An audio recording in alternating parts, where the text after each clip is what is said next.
Show. You are now listening to The Hunt Palmer Show, brought to you by Corks, Cajun Fried Fish and Shrimp on 104.5 ESPN Baton Rouge. Locking down the middle of the day.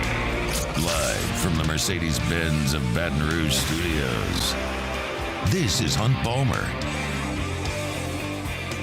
Welcome in! I'm kidding. That was a terrible Hunt Palmer impersonation. Taylor Sharp here, filling in for Mr. Hunt Palmer. Now, you know, typically when I fill in for Hunt, I have no idea where he is. But do I have some news for you guys? Hunt Palmer had to take off today. He's got a long drive ahead of him. Hunt is on his way to College Station. He's going to go watch his Texas A&M Aggies take on the South Carolina Gamecocks, and he had to get there early for midnight yell practice, so we wanted to give the guy the day off. He will be back on Monday, though. He'll either be crushed that his Aggies lost, or he'll be happy that they pulled out a win against a 2-5 South Carolina team. We'll see. Want to go around the room real quick here on this Football Friday, and it's football heavy, but how's everybody feeling today? Good vibes around the studio? Casey, Beck? I'm feeling good, dude. How about you, Casey? I need to turn on my own mic. There we go. I'm doing good. I'm doing good. Well, Casey's on the struggle bus today, but hopefully we are not. Got to turn on your own mic, man. Yep. Bex is the one we're supposed to cut prematurely, not yours. But look, anyways, Football Friday edition of the Hunt Palmer Show. Now, LSU doesn't play, but we're still going to be very football heavy. Again, Friday show brought to you by Corks, Cajun Fried Fish and Shrimp. And let's start with what we watched last night on Thursday Night Football. I am a person who has always been very critical of the Thursday Night Football schedule because, frankly, they're just not very good matchups. Last night could not have been further from the truth. And going into it, you probably thought the Bills were just going to manhandle the Tampa Bay Buccaneers. That wasn't the case. The Bills do win it, however, 24-18. Bucks played a really good game, though. Great all-around football game. Two quarterbacks in Josh Allen and Baker Mayfield. They were locked in. Both played really well. Both had over 230 yards passing, multiple touchdown passes. Let's start with the Bills first and kind of what I saw from them since they were on the winning side of things. For their offense, I want to say that it's about time. You finally let Josh Allen be Josh Allen. And I'm talking about in the running game. Because if you've watched any of the Bills, if you followed any of Josh Allen, he struggled a little bit this year. And it's because they're trying to make him a pocket passer. That's not what Josh Allen is. Josh Allen's the best when he's on the move, when he has the ability to throw it and run it. And look, there are very few running quarterbacks in the league that can do both. Lamar Jackson's not going to stand back there and be a pocket passer. Jalen Hurts is not going to stand back there. Now, Mahomes can do it, but Mahomes can do just about anything. They finally let Allen run it. He had about a 20-yard touchdown run in that game as well. He was very effective on the ground and probably even more so than he was through the air. For those of you that were wondering why the Bills traded up in the first round to draft a tight end, I think we figured it out. Dalton Kincaid is going to be that dude. He's getting better every week. Hasn't played a ton so far. You know, Dawson Knox is their starting tight end. Knox has been out the last couple of weeks. Kincaid's getting better every single week. He actually had his first career touchdown catch last night on a great route. Just a little out and in. He faked out the outside linebacker in the nickel that were kind of had bracket coverage on him, and then he outruns the linebacker once he catches it. Allen put it on the money. It was a great play. As far as the Buffalo defense goes, they got great pressure most of the night, and they did exactly what they needed to do. They didn't make any flashy plays. They didn't force a ton of turnovers, but they did what they needed to do to win the game, and that's pretty typical of a McDermott coach team. I mean, Sean McDermott, one of the best coaches in the NFL. Saw last night, he actually has the best winning percentage in the first 4 years in the history of the Buffalo franchise. So shout out Sean McDermott, excuse me. Really good win for him. Want to switch right now to the Tampa Bay Buccaneers. I think that there's a lot more to talk about with the Bucs. Again, Baker Mayfield, really solid game. Completed about 63% of his passes. Threw for 276, 2 touchdown passes, no interception. This loss, make no mistake about it. I understand that this team only had 10 points headed into the fourth quarter. This loss is not on him. Now, the only place I fault him is that he could not get the ball to Mike Evans sooner. However, the Bills' defense was focused on Evans. He got Chris Godwin involved a lot. Kate Otten got involved as well. So I understand that there's always certain circumstances that prevent you from getting the ball to your star player. However, they started to heat up together as a combo a little bit in that fourth quarter. Another positive I saw from them was that they showed signs of life in the running game. For the first time all year, they were able to at least somewhat decently run the football. Coming into last night's game, the Tampa Bay Buccaneers were last in the NFL in total yards rushing as a team, and they were last in the NFL in yards per carry. Their offensive line has not been very good, especially in the running game. They've been okay at times in the passing game, but a lot of that you got to attribute to Baker Mayfield. He's getting the ball out a lot quicker. That's kind of been the knock on him in his career. Hey, he holds the ball a little too long. So far in Tampa Bay, that hasn't been the case. There were a few times last night that I do have an issue with, but for the most part, he got the ball out quick. He made his right reads, did not put the ball in harm's way. But the main issue I have with this Tampa Bay Buccaneers team, and look, I watch a lot of Buccaneers football. One, they're in the same division as the Saints, so I kind of like to see what's going on there. And I got Mike Evans on my fantasy football team, so I gotta focus on him quite a bit. Guys, this offense commits so many penalties, so many self-inflicted penalties. The offensive line especially, but look, last night's not an outlier. It's every single game. I don't know if I've ever seen anything like it. And it's not like, oh, they're being aggressive. They're calling them for a hold here and there. It's pre-snap stuff. It's too many men on the line of scrimmage. The false starts that this offensive line has committed, they commit about 4 or 5 false starts every single game. At least the last 3 or 4 weeks they have. I don't know how you fix that. Maybe you get Baker Mayfield to change up his cadence a little bit. I'm not entirely sure what to do about that. The other issue I had was the coaching. Now, again, I understand that everyone's saying, well, this team's playing a lot better. We thought that they were going to be bottom feeders in the NFL. Baker Mayfield's their quarterback. He's playing a little over his head. You got to give credit to Dave Canales. Honestly, the last couple of weeks, I have left with a lot of questions about Dave Canales calling plays for that offense because, frankly, it hasn't been very good. And even last night when the team started to do well, if you didn't watch it, let's give you a little recap. The Bills go up 10-0, and you're like, okay, this is what we expected. They were about an 11-point favorite coming into this game. They're going to run away with this one. But that didn't happen. Baker takes the offense down the field. They kick a field goal. Then, on just the wackiest play ever, Josh Allen throws the ball, hits a guy in the helmet, goes straight up in the air, and the Buccaneers' defensive tackle, Golston, actually comes away with the interception. They go down the field. They match it with a touchdown of their own. So then it's 10-10. Late in the first half, Josh Allen gets the offense going one more time. This is where his touchdown run comes into play. And with about 3 minutes to go in the first half, he scores a touchdown. So they take a 17-10 halftime lead. They come out in the third quarter. They have a long drive. Tampa Bay barely had the ball in the entire third quarter. So they go up 24-10 at the start of the fourth quarter. And you're like, okay, this game's a wrap. Tampa Bay takes the ball. They start marching down the field. The only problem with that is, look, you got 10, 11 minutes to go in this game and you're down multiple scores. You got to go. You got to score quickly. I understand that they were backed up a lot into their own end zone multiple times in this game, but why is your offense moving so slow? I mean, it was one of the stop, look at the sideline, check with the coach. Okay, let's huddle up. Let's wait till there's about 5 or 6 seconds left on the play clock and snap the ball. Now, part of that's on Baker Mayfield because once the play's in, you got to get it in gear. You got to snap the ball before you have 5 seconds on the play clock left. But part of that's the offensive scheme. Why are you not going no huddle here? I understand that you want to score your first touchdown, but you got to score 2 of them things.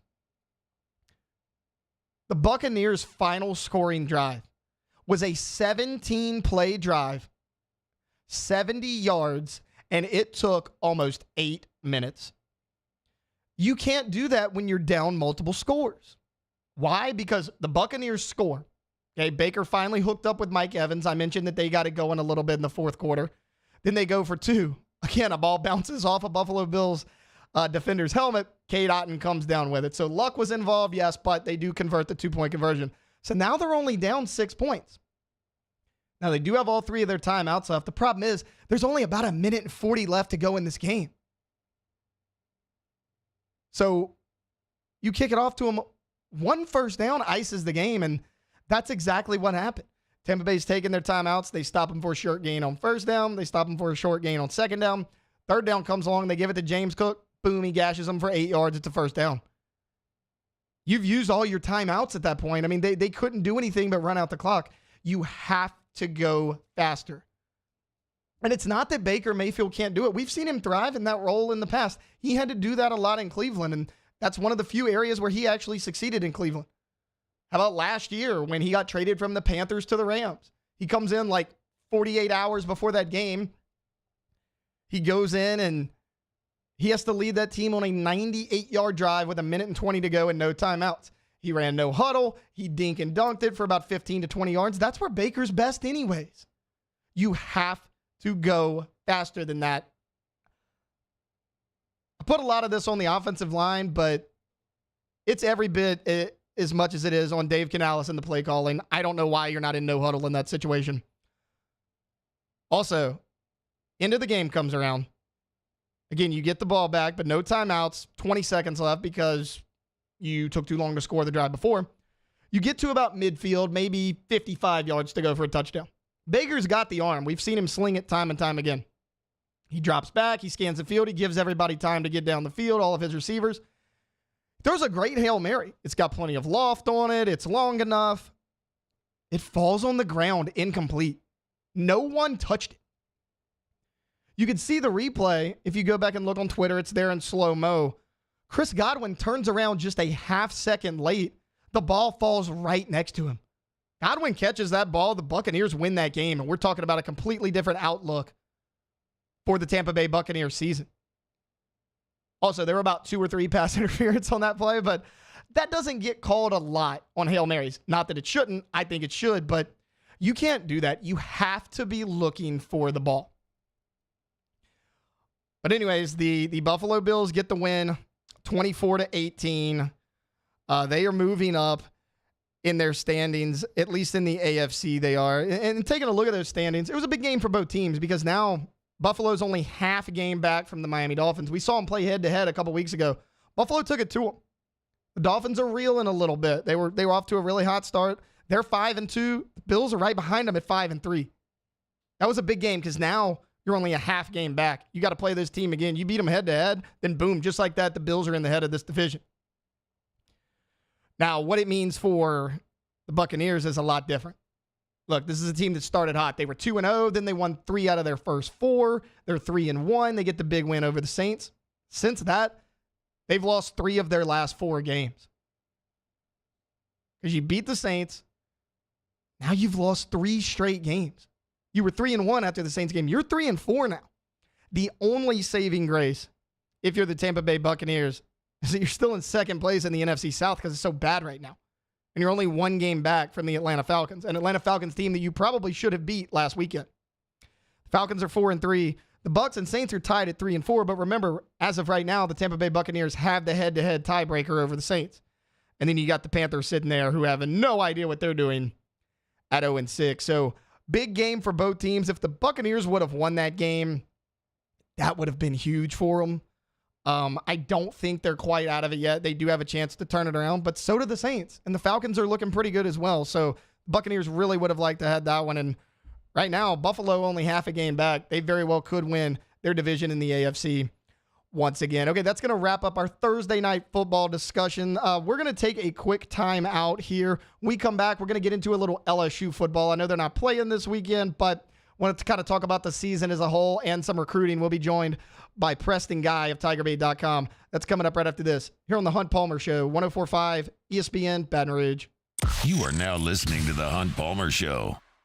Whew, Jersey Mike's. Love telling you about Jersey Mike's. I mentioned last week they brought in subs for the office. You can do that for your office, and it doesn't mean you just have to have like one sub. They brought us multiple subs. They brought us all the original Italian as well as the club sub, which are different and both fantastic. The reviews were awesome. They've got boxes of 12 individually wrapped subs that you can have, or you can do individually boxed lunches so everyone gets a box with a sub as well as a cookie and some chips. So you can do it any which way. And if you place your catering order with our friends over there on Highway 30 in Gonzales near the new Heritage Shopping Center, 20% off for Hunt Palmer Show listening. It's just a little bit past lunchtime at this point, but swing on in there and grab yourself a sandwich or get some for lunch. If you're heading out to a high school game later on Friday, swing on by Jersey Mike's and grab you a delicious cold or hot sub. Jersey Mike's, a sub above. Our listeners fire off their opinions on the jimsfirearms.net hotline at 499-1045. Keep listening for your next chance to shoot us your thoughts with the jimsfirearms.net hotline on 1045 ESPN Baton Rouge. Bayou Chrysler Dodge Jeep Ram is celebrating Ram Power Days with $15,000 off MSRP on new 23 1500 trucks, $15,000 off, and a 1 million mile warranty. Plus, we'll pay your trade-off regardless of what you owe. The crew at Bayou Automotive is going to do right by you. Follow us on Twitter at 1045ESPN to cast your vote in the Citizens Bank and Trust Poll of the Day. Vote daily inside Off the Bench, live at lunch, Hunt Palmer. And after further review, Citizens Bank and Trust brings you the Poll of the Day via Twitter at 1045ESPN.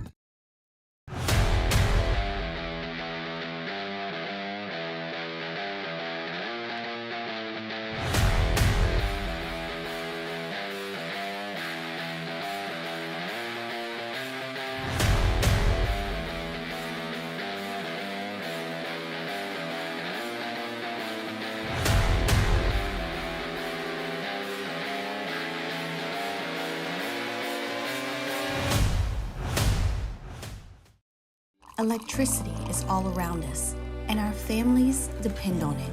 Every day is sparked by the power of a cold drink or a warm meal, a movie night, and a comforting light at the end of a dark hallway. From sunrise to sunset, playtime to bedtime, our team is ready to take care of your electrical needs. Even in the case of an after-hours emergency, the light in your life shines brighter with Mr. Electric. Gulf Coast Office Products is a nationally recognized Savin office equipment dealer based right here in Louisiana. Over 100 employees strong, Gulf Coast has the boots on the ground to support all vertical markets from education, engineering, legal, and finance. With the latest in office technology from desktop to production segment units, Gulf Coast and Savin have the perfect fit for you. Call 225-756-2644. That's 756-2644 for Gulf Coast Office Products. I've been doing business with Luba for 25 years. They're dependable, trustworthy. It's just the attention to detail with our clients. Our folks have years and years of experience. They're highly trained professionals, but many companies have that asset. What I'd like to think makes Luba a bit different is that we use those talents in a way that truly is dedicated to serving the needs of the folks who depend on us. There it is, the extra mile, on the border of expected and extraordinary, for those willing to go further, like vans customized for work or play, with safety and tech to keep you connected, supported by a 5-star sales, service, and finance team, and backed by the 1-star you know. So go the extra mile. It's never crowded, because so few have what it takes to. It's Matt Moscona inviting you to join us for a Football Friday edition of AFR presented by Don Juan Cigar Bar. Phil Steele is here to preview the biggest games of college football weekend and a final pick on Saints Colts. Join us, 104.5 ESPN Baton Rouge.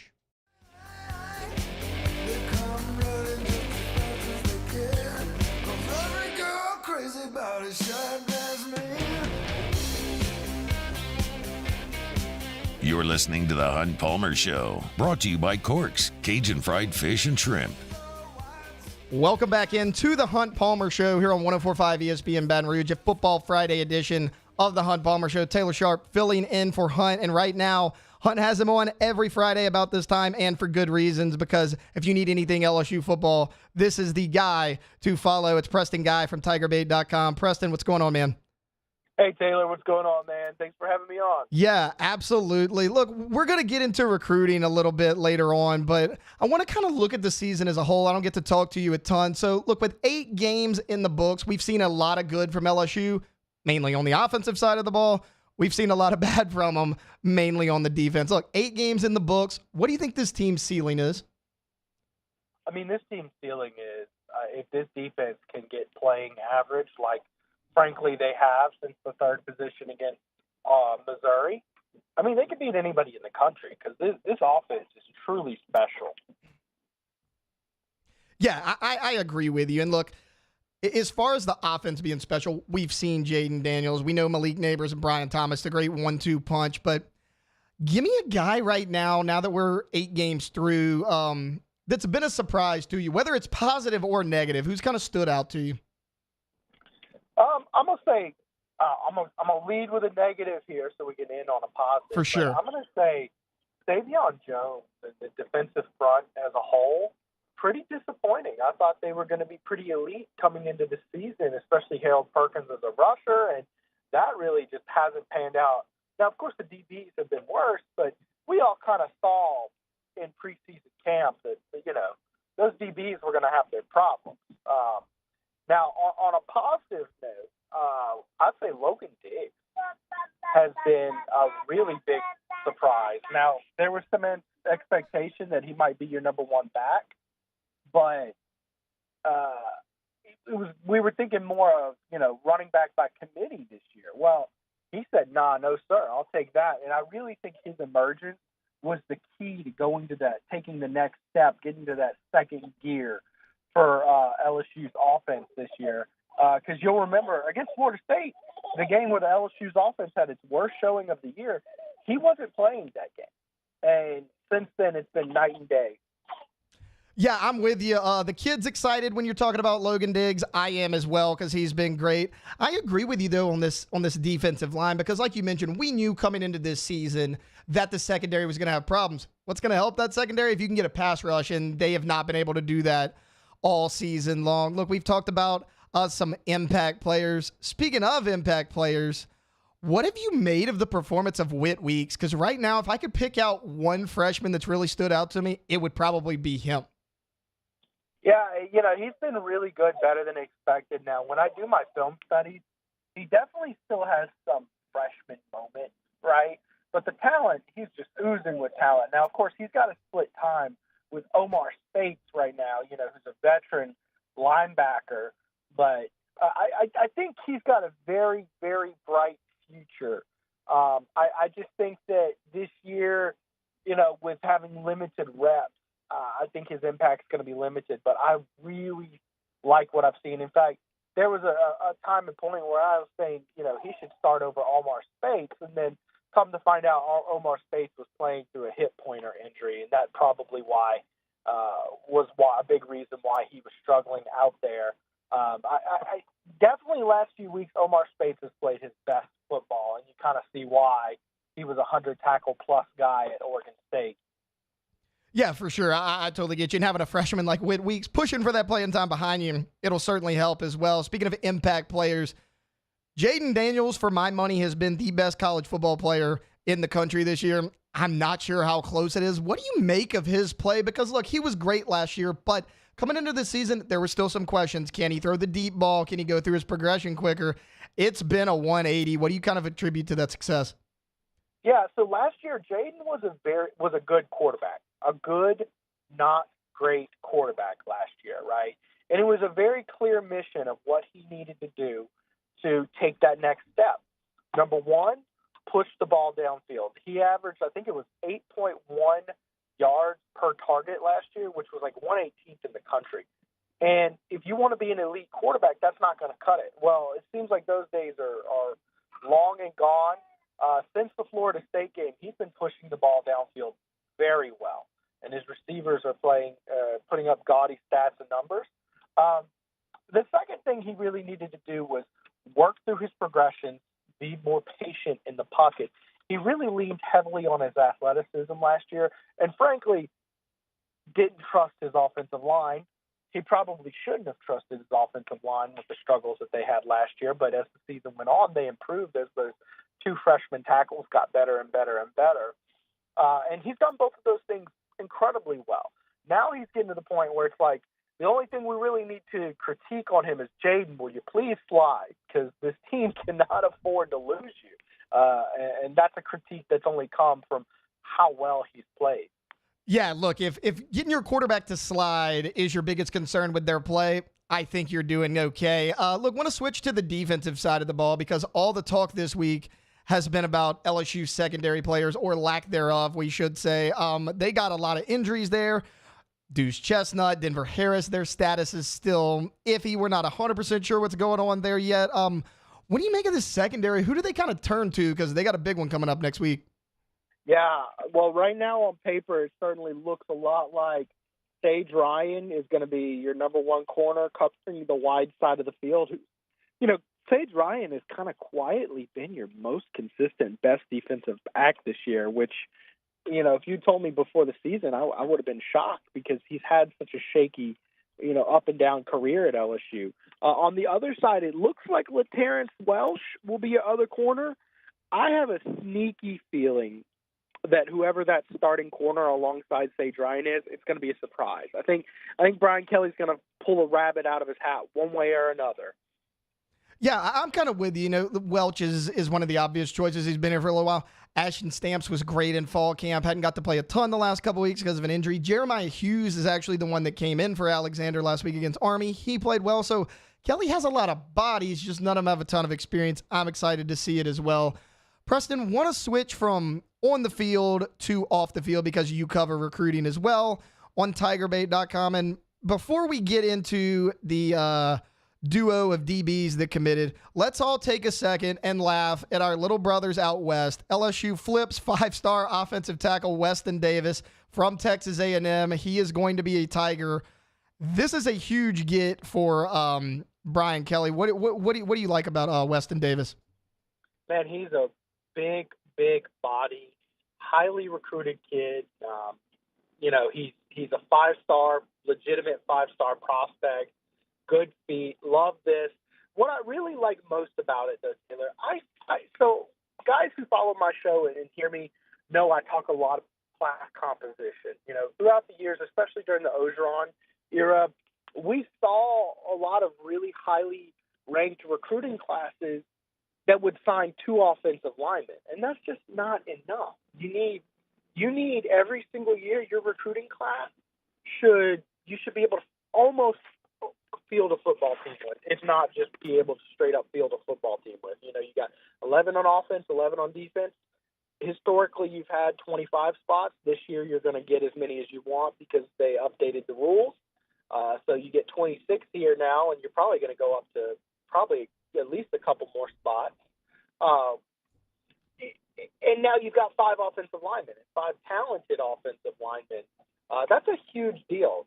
This kind of recruiting, where you're not necessarily going out star chasing, you're trying to have a balanced recruiting class. This is going to prevent holes from popping up. So 3, 4, 5 years down the road, you're not going to look up and be having to plug in a bunch of freshmen in spots for big SEC games because, you know, as attrition hits your team, transfer portal, guys declare early for the draft when they shouldn't. Well, you had a plethora of other talented players that you were recruiting ready to fill in that void. Yeah, you never want to have to play freshmen early on the offensive line. Now, it worked out with Will Campbell and Emory Jones, but they are freaks of nature. Not everyone is like that. Preston, I want to stick to the offensive side of the ball right now. You got a piece kind of highlighting Bryce Underwood's recruitment on TigerBait.com. Look, all the national storylines across college football has been the Michigan sign-stealing scandal. That really kind of impacts Bryce Underwood's recruitment because for a while now, it's kind of been Michigan and LSU. What do you see happening there with Bryce Underwood's recruitment? Well, I talked to his dad for a pretty long time about that last night. And what was shocking, by the way, this story is available on TigerBait.com with all this information. If you want to go look it out, go check it out. But his dad mentioned that he hadn't even really looked into the sign-stealing thing. He alluded to there's some other stuff he's heard about that's not even in the news, and talked about, you know, if there's any sort of coaching change with anybody, didn't necessarily say this, but if there's any kind of coaching change, they're out because that's what they're basing their decision off of. Bryce's dad raved about the job Joe Sloan has done recruiting him. I even thought it was funny.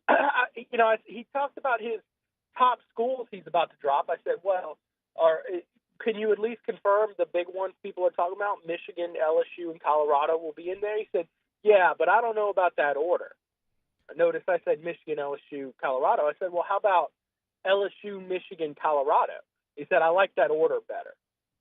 Okay, So well, you love to hear that, Preston. I mean, I'm thrilled to hear that. Yeah, it's something I started thinking about yesterday, and then I saw your piece on Tiger Bait about it, and I was like, I didn't even take into consideration how big this would be for LSU's recruiting with all the stuff going on in Michigan. Yeah, I mean, and he's 20 minutes away from their campus, so I got a strong vibe, and I'm not saying he said this, but I got a strong vibe that Michigan might be a distant second right now. Just my guessing based off the conversation. I talked with him, and I talked to his former coach, who they're pretty close with, and that's kind of the vibes I got. He went ahead. I asked him, is LSU the team to beat in the recruiting process? His dad said, I have to say yes to that. So very good stuff. We'll see. January 6th is when he makes his decision. That's the number one recruit in the country. I'm sorry, my son's getting a little upset backseat. Hey, I'm excited about Bryce Underwood as well. I don't blame him. Yeah, right.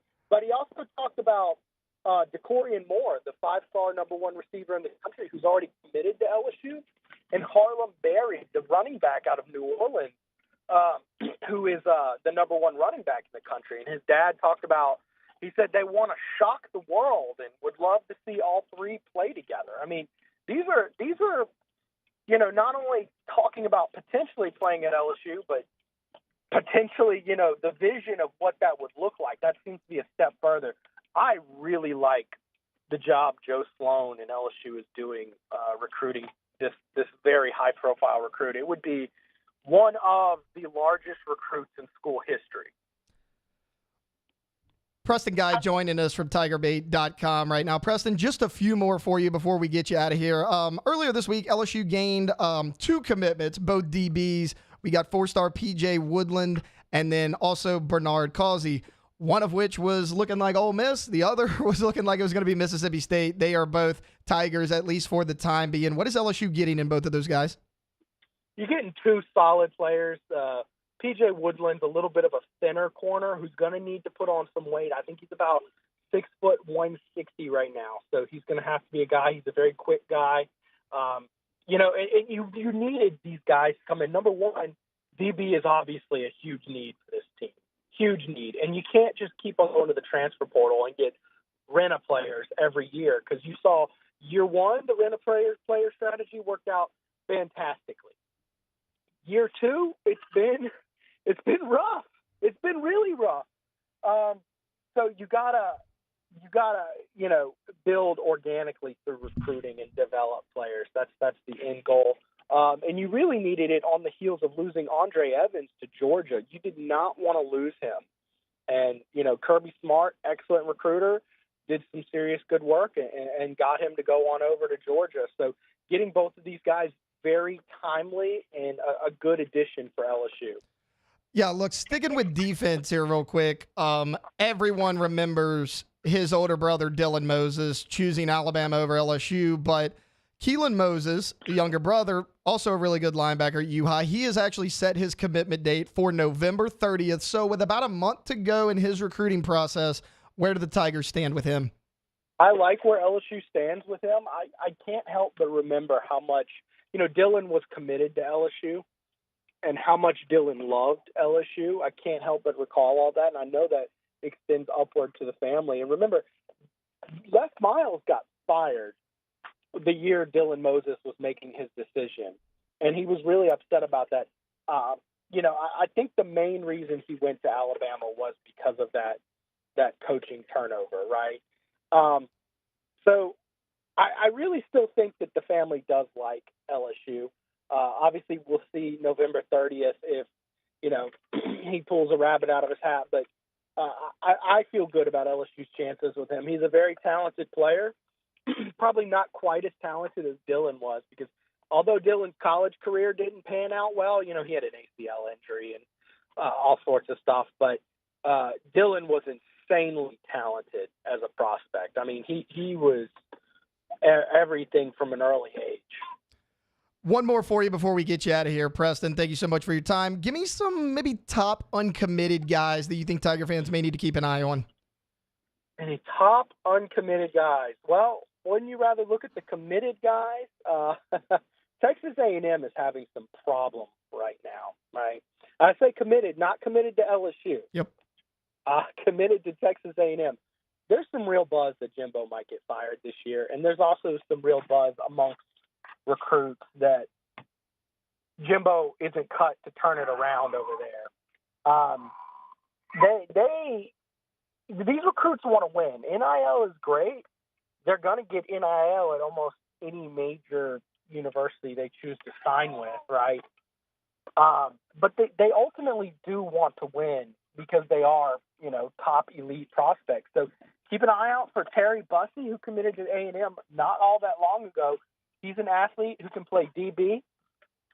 He can play wide receiver some, and LSU certainly needs some assistance at both of those, as LSU's going to have, Brian Thomas and Malik Neighbors are going to be very coveted NFL draft prospects this season. We'll see what their decision is, but you may need to fill some receivers, and you definitely need DBs. We've been talking about that, so keep an eye out for him. Gabriel Relaford is a guy from Shreveport, plays for Evangel, defensive lineman.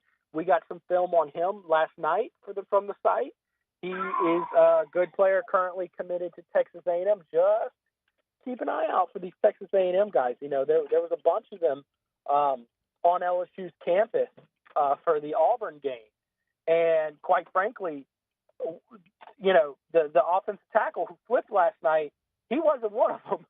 So, when he flips, those guys are tweeting it out. And Draylon Miller, the wide receiver as well. They're tweeting out with shocked emojis, Instagramming to their story with shocked emojis saying, "Oh my gosh!" And you kind of wonder which one of these guys could be next.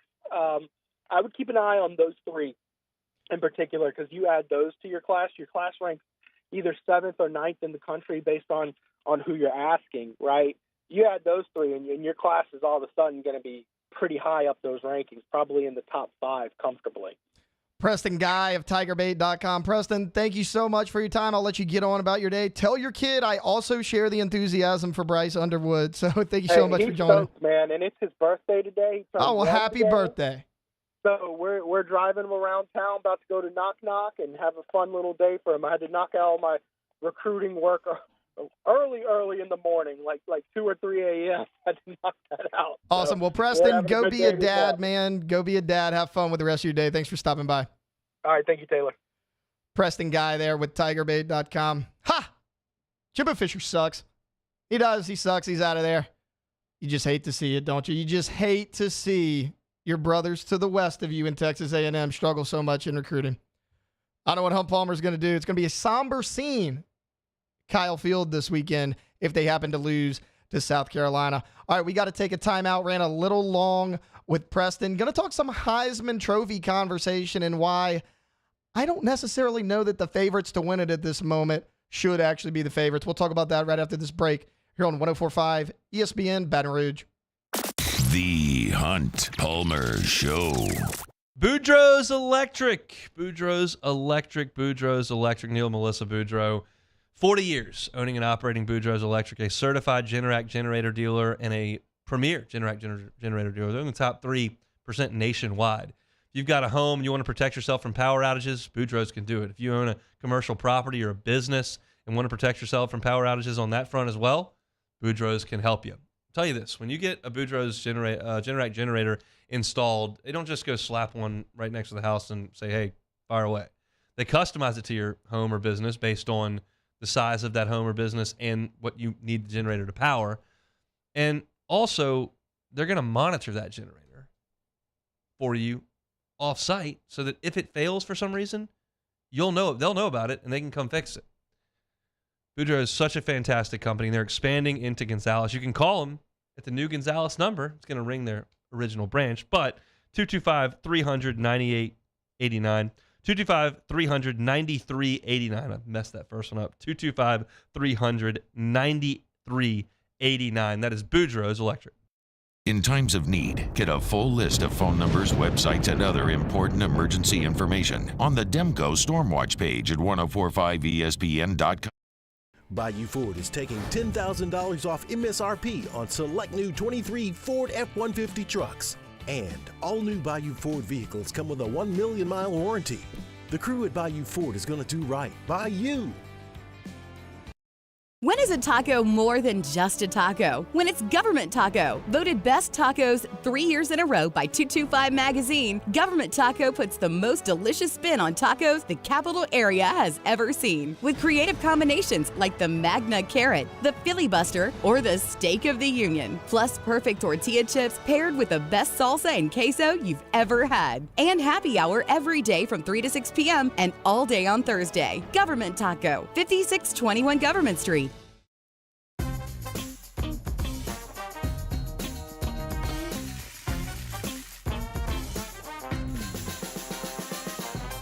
The best kept secret in town is out. Discover Tallulah at the Renaissance Hotel on Bluebonnet. Life in Louisiana is like a run-on sentence. A poem that doesn't rhyme. Life is here, now. For life's moments, big and small, always there. The right card, the right care. Scooncha fall in the air. Fall is right around the corner, which means fall fishing is, which means it's time for you to take your boat to the next level with front-to-back boat service in a bunch of different ways. You want a custom stair job, you can have a ton of fun out there on the water.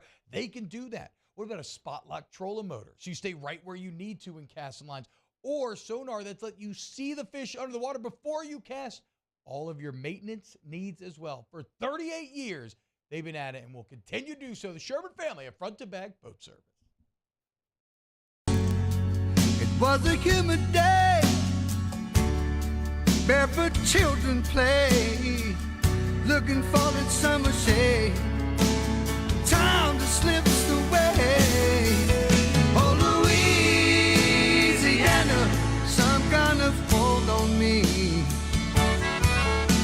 Like cypress stumps, your roots are planted deep inside of me.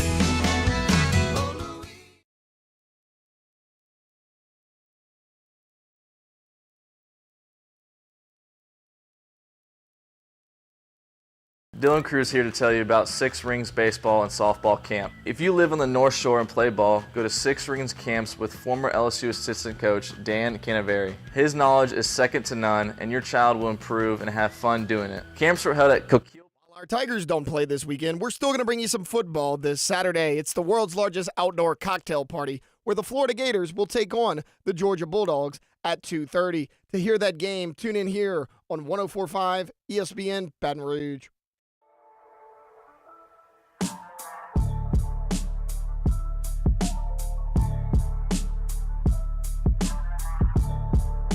This is the Hunt Palmer Show, brought to you by Corks, Cajun Fried Fish and Shrimp. Welcome back into the Taylor Sharp Show. That's what we're calling it today. I am in for Mr. Hunt Palmer. He is on his way to College Station, but we are filling in for him in the meantime. We started things off talking a little Thursday night football, recapping the game a little bit. Questionable coaching decision and offensive line play from the Tampa Bay Buccaneers. And then, as you just heard, Preston Guy hopped on talking all things LSU, previewed the Alabama game a little bit, and then took a deep dive into recruiting. Right now, I want to stick with college football. I want to talk Heisman Trophy. When Hunt had me asked me to fill in, it was one of the first topics I wanted to hit. And then, as fate would have it, I go home yesterday, I turn on ESPN. They are talking Heisman Trophy, and all the guys up there. It's your usual suspects. The people. They were all giving their top three. And I understand that you have to be on a competitive team. You have to have a good record. But right now, the top three favorites in terms of betting odds, J.J. McCarthy, number one at plus 240, followed by Michael Penix Jr. at plus 300, and then LSU's Jaden Daniels at plus 325. The prime argument I heard about J.J. McCarthy and Michael Penix Jr. is, well, they're leading their team and they're undefeated. I get it. Okay, you can't give the Heisman Trophy to a team that's 3-9. But this is an individual award. And that's why I believe that Jaden Daniels right now, should be the betting favorite to win the Heisman Trophy. Now, I'm going to preface this by saying I get it. He hasn't had his Heisman Trophy moment. I understand all that. Next weekend, if he goes to Tuscaloosa and beats Alabama, I fully expect that he is going to be number one in the Heisman conversation. But let's look at the numbers real quick. So you got McCarthy, who's the betting favorite. Just under 1,800 yards passing, 18 touchdowns, 3 interceptions. Now, he does have 78% completion percentage, very efficient, and 3 rushing touchdowns. So 21 total touchdowns, 3 turnovers, a little over 1,900, 2,000 total yards when you add up rushing. Michael Penix is second. 2,576. So 2,576 yards, 20 touchdowns, 5 interceptions, completing 70% of his passes. It's pretty solid. He has 3 yards rushing on the season, no rushing touchdowns. Okay? He is not a runner. Jaden Daniels sitting here at 3. 2,573 yards. So he is 3 yards behind Michael Penix Jr. in terms of being the nation's leader in passing yards. Jaden, a 25-3 touchdown pass to interception ratio, 73% completion percentage. Oh, and did I mention he has 521 rushing yards and another 5 touchdowns. So 30 total touchdowns on the season to Penix's 20. Again, I understand Penix beat Oregon. Penix had his Heisman moment. But Jaden Daniels is becoming a statistical outlier. And to be completely honest with you, he might already be in that statistical outlier category. He's on pace right now to do what not many quarterbacks have done. He has a chance to throw for 4,000 yards, and he's not going to reach the 1,000 yards rushing. He's going to be a little under that. The emergence of Logan Diggs has changed things a little bit, but he's going to be close. The last quarterback to do that was Deshaun Watson, who ironically did not even win the Heisman Trophy. He did this, won the national title. They decided to give it to Derrick Henry. I kind of thought Deshaun should have won that award, but it didn't happen. But let's take a look at some of the guys who won the Heisman without making a playoff or being in the national championship conversation. In 2011, we had Robert Griffin III. He finished with 4,300 yards passing, 37 touchdowns, 6 interceptions, 699 yards rushing, and 10 touchdowns. Jaden's going to beat those passing numbers. He's at 25 passing touchdowns right now. I imagine he'll surpass 37. He only has 3 interceptions right now. He's at 521. He could pass the 699 yards rushing as well. Now, he's going to have to do a little bit of work on the ground. He needs 5 more rushing touchdowns, but it's really not that different. The very next season, Johnny Manziel on an 8-4 Texas A&M team, he did have a Heisman moment. He did beat Alabama in Tuscaloosa. 3,700 yards passing, 26 touchdowns, 9 interceptions, 68% completion. Jaden has surpassed that already. But he had 1,400 yards rushing, 21 touchdowns.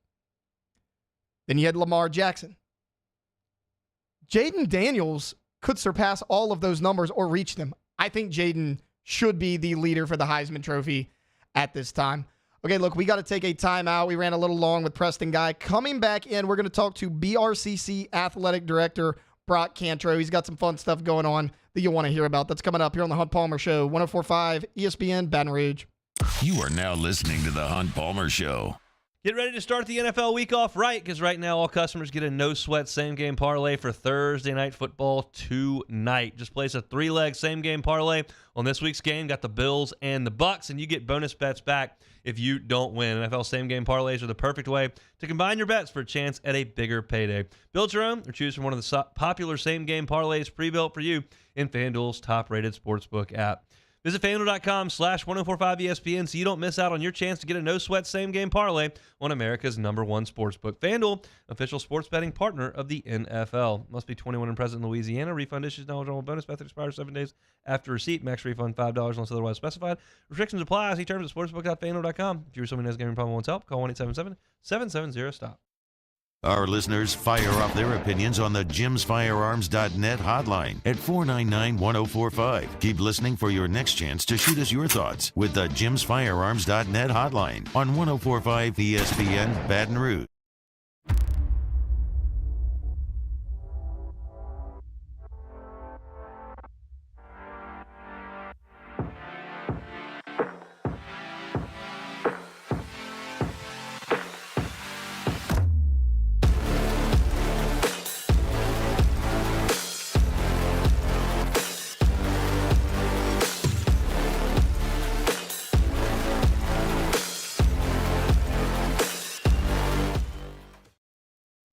Scooncha, fall in the air. Fall is right around the corner, which means fall fishing is, which means it's time for you to take your boat to the next level with front-to-back boat service in a bunch of different ways. You want a custom stair job, you can have a ton of fun out there on the water.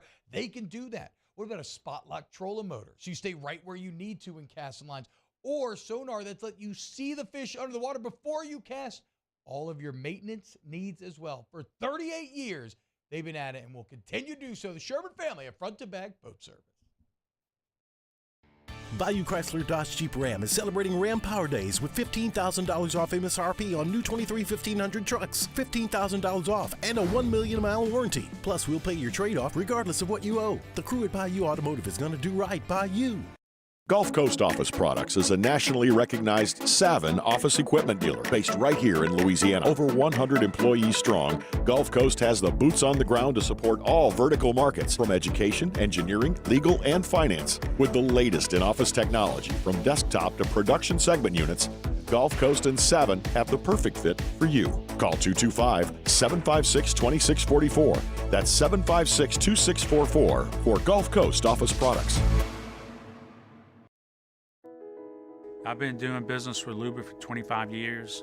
They're dependable, trustworthy. It's just the attention to detail with our clients. Our folks have years and years of experience. They're highly trained professionals. But many companies have that asset. What I'd like to think makes Luba a bit different is that we use those talents in a way that truly is dedicated to serving the needs of the folks who depend on us. There it is, the extra mile, on the border of expected and extraordinary, for those willing to go further, like vans customized for work or play, with safety and tech to keep you connected, supported by a 5-star sales, service, and finance team, and backed by the 1-star you know. So go the extra mile. It's never crowded, because so few have what it takes to go there. Mercedes-Benz Vans.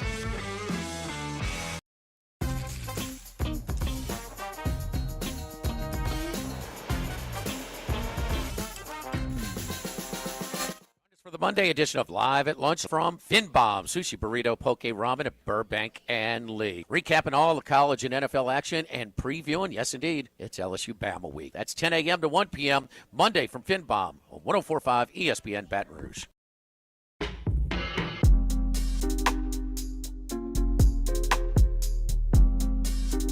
You're listening to The Hunt Palmer Show, brought to you by Corks, Cajun Fried Fish and Shrimp.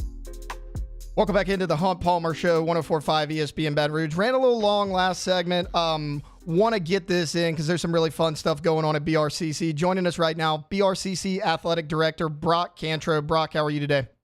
What's going on, Taylor? How you been, man? Doing good. Look, football season's here, but basketball is officially here as well. The Pelicans have started, and you guys have your home opener coming up on November 1st at 6 p.m. Tell us a little bit about it.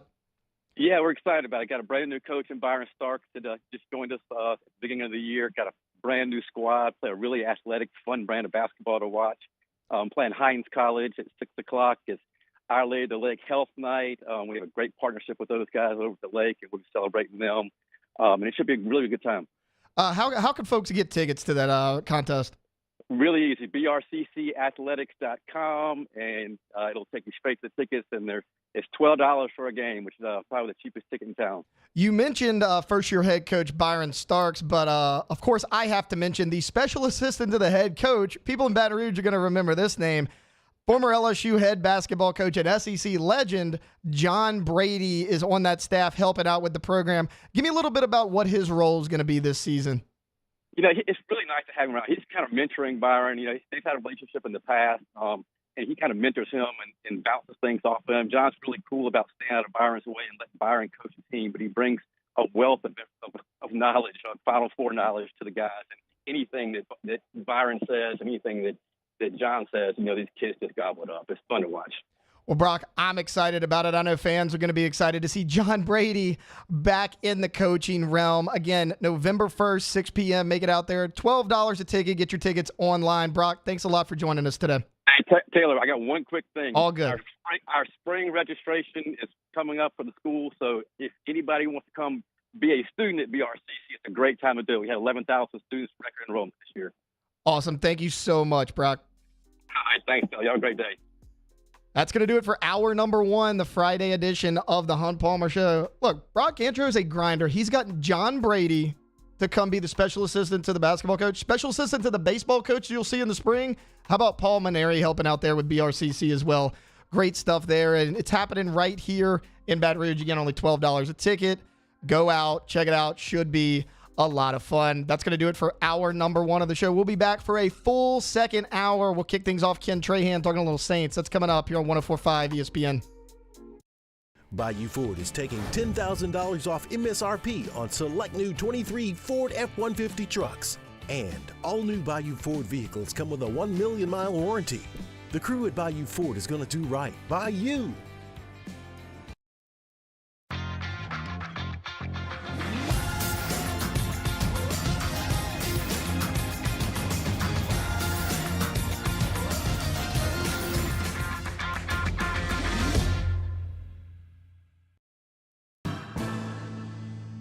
His name was Cain. He had a horse along the countryside. I saw him ride. One day they found him.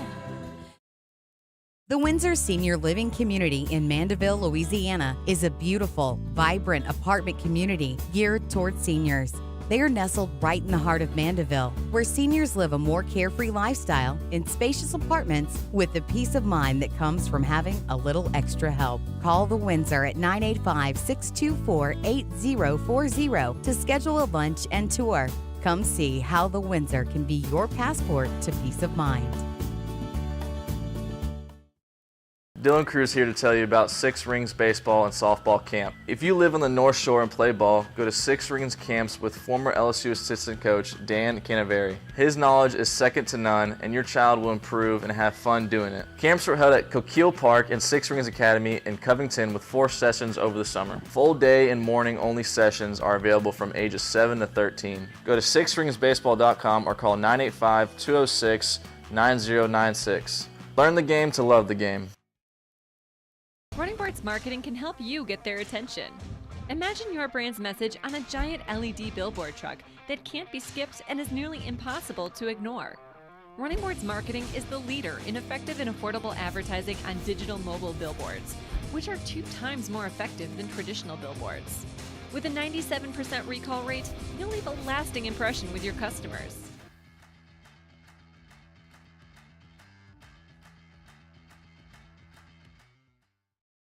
Electricity is all around us, and our families depend on it. Every day is sparked by the power of a cold drink or a warm meal, a movie night, and a comforting light at the end of a dark hallway. From sunrise to sunset, playtime to bedtime, our team is ready to take care of your electrical needs. Even in the case of an after-hours emergency, the light in your life shines brighter with Mr. Electric. Scooncha fall in the air. Fall is right around the corner, which means fall fishing is, which means it's time for you to take your boat to the next level with front-to-back boat service in a bunch of different ways. You want a custom stair job, you can have a ton of fun out there on the water. They can do that. What about a spot lock trolling motor? So you stay right where you need to in casting lines. Or sonar that's let you see the fish under the water before you cast. All of your maintenance needs as well. For 38 years, they've been at it and will continue to do so. The Sherman family of front-to-back boat service. Gulf Coast Office Products is a nationally recognized Savin office equipment dealer based right here in Louisiana. Over 100 employees strong, Gulf Coast has the boots on the ground to support all vertical markets, from education, engineering, legal, and finance. With the latest in office technology, from desktop to production segment units, Gulf Coast and Savin have the perfect fit for you. Call 225-756-2644. That's 756-2644 for Gulf Coast Office Products.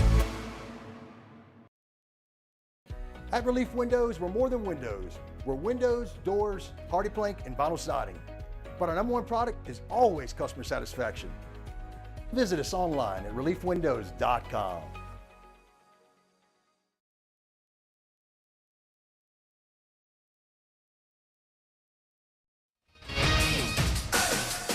I'm Doug Brown. Game 1 of the World Series in Arlington, Texas. Tonight, Nathan Eovaldi starts for the Rangers, Zach Gallen for the Diamondbacks. In 12 postseason games this year, Rangers outfielder Adolis Garcia is hitting .327, leading the team with 7 home runs and 20 runs batted in. ESPN's Alden Gonzalez. There's always been this undying belief that regardless of the circumstances in his career, he was going to get to a moment like this, and he was going to be good enough to thrive in a moment like this. But I think we also need to reference the fact that Adolis Garcia is a much better hitter than he even was at this point last year. Alden Gonzalez, our coverage of Game 1 starts at 7 Eastern here on ESPN Radio. Chiefs wideout Justin Ross goes on the NFL Commissioner's exempt list. Ross was arrested this week and pleaded not guilty on multiple charges, including domestic battery. Phoenix Mercury center Brittany Griner wins the WNBA Cares Community Assist Award for work helping wrongfully detained Americans around the world. Home, auto, prized sports memorabilia, whatever you need to protect, Geico can help get you covered. And with the award-winning Geico mobile app, you can get 24/7 claim support and on-the-go policy access. It's easy to Geico. Go to geico.com today.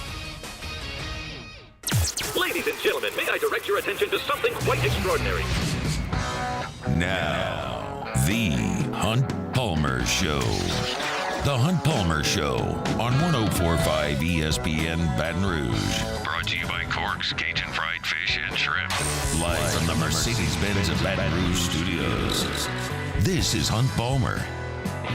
Welcome into the final hour of the week of the Hunt Palmer Show. Taylor Sharp here filling in for a out-of-town Hunt Palmer. Look, the first hour, we talked basically all college football, hit a lot of LSU topics, some Heisman Trophy. We had Preston Guy talking LSU recruiting.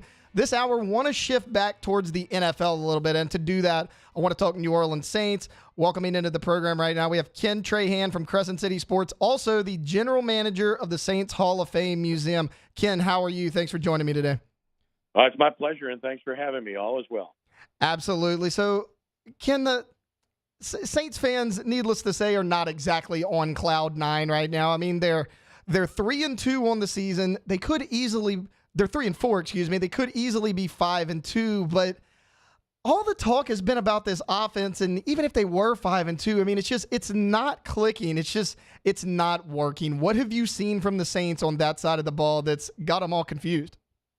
Well, it's a little bit of everything. I mean, it starts with the offensive line, which by all standards has been below average up until the last game when, surprisingly, they were competent, considering they had replacements playing with injuries marring their front.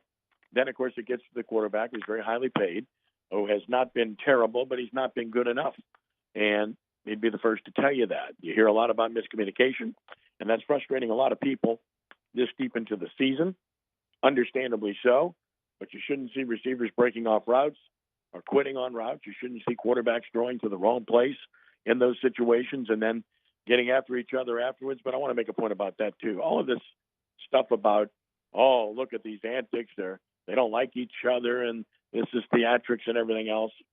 That's absurd. This happens on every NFL sideline, okay? If you're not passionate, if you're not frustrated about mistakes and not expressing that, then I'd have a problem with that, because clearly you have to be accountable for things. And is it going to be on camera at times? Of course it will be, but it's happened before. It will happen again. So I don't put so much stock in that. Now, can you overdo it? Sure. But at the end of the day, it's all about performance, and they just haven't performed well enough. But it's a little bit of everything.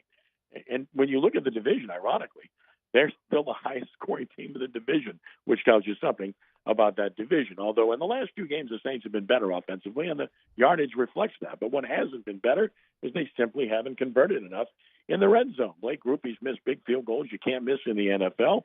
And then, of course, when you have other things happen that stop you, it's a killer, including Foster Moreau, a guy we love, dropping a touchdown pass. If he catches that ball, we might be having a different conversation right now. So it's an overall problem at this particular point in time.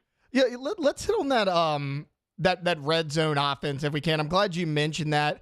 Ken, it's gotten to the point now to where, like, if I'm watching a Saints game, I'm like, please score from the 30, because if you get inside the 20, you're going to have to settle for a field goal. What do you see kind of going on there? Because, look, the scheme is not great as it is. We know that. But when they get inside that red zone, they keep stalling out. Why do you think that is?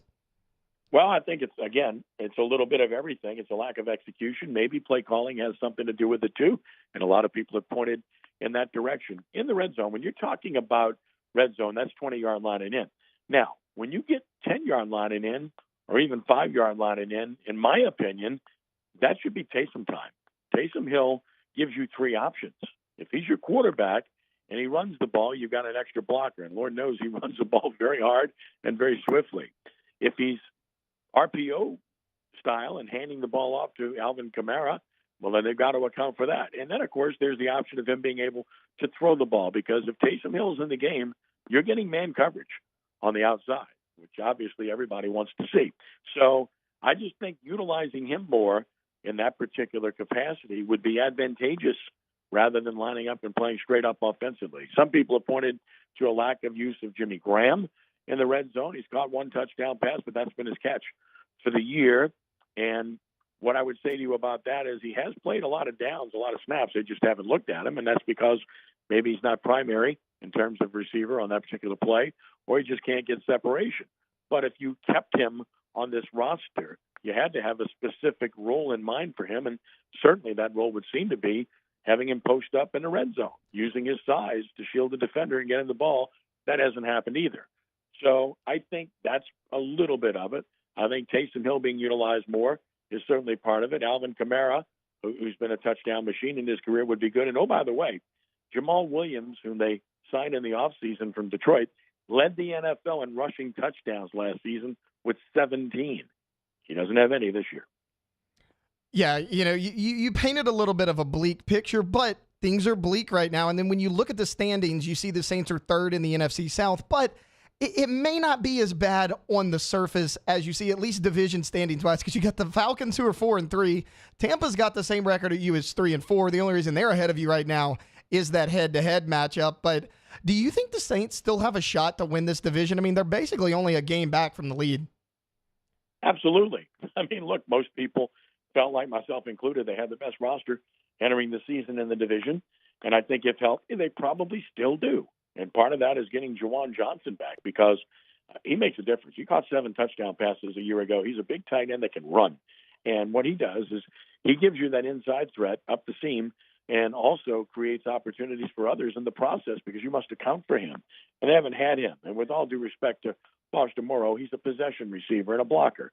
He's not a threat in that capacity. And we mentioned Graham already. So clearly, Juwan Johnson would help quite a bit if he's out there healthy and playing. And they haven't had that full picture yet from their receiving corps that they'd like to have. They've used Taysom Hill a little bit more in the receiving game this year. And, of course, Michael Thomas has done exactly what you hoped he would do, which is to be a good possession receiver. If anything, you'd like to see him get it more in that capacity. Chris Olave's had his moments, but he's also been Exhibit A with some of the issues with breaking off routes and miscommunication. And Rashid Shaheed is a speed guy who you can utilize in many ways. Of course, he can run by people, but you would like to think that given room, you could just throw him bubble screens and let him utilize his speed on the perimeter as well. So, look, they have options. They've got playmakers, and the quarterback is capable of making all the throws. So it comes down to, can the offensive line protect well enough? Can they establish the run well enough to make play action work and make defenses play honest? And then, of course, the offensive line protecting the quarterback. They did not do that for the first 4 weeks of the season, and Carr got beat up and he got hurt. And since then, he's been a little bit, I think, wary of that, and he's maybe gotten the ball out quicker than he should at times. So, again, it's a combination of everything. But to answer your question, yes, I do think they still have a really good chance to win this division. Well, in order to do that, they're going to have to rack up wins, and Ken Trahan joining us, CrescentCitySports.com. Ken, they got a winnable game this weekend against the Indianapolis Colts. Is there anything in particular you want to see from that offense where you're like, hey, they could exploit that Colts defense?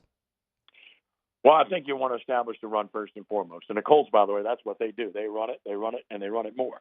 And, of course, Gardner Minshew is their quarterback this week, and Saints have beaten him the last 2 times they faced him, once with Philadelphia and once with Jacksonville. But the Colts are going to run the ball, and if you can't stand up to that, you're going to have a problem. I think the Saints need to establish the run. I'd like to see them play action on first down. I mean, that's something we haven't seen much of. I'd like to see more motion. That's something we haven't seen a lot of either, because that gives you an identity of what the defense is doing.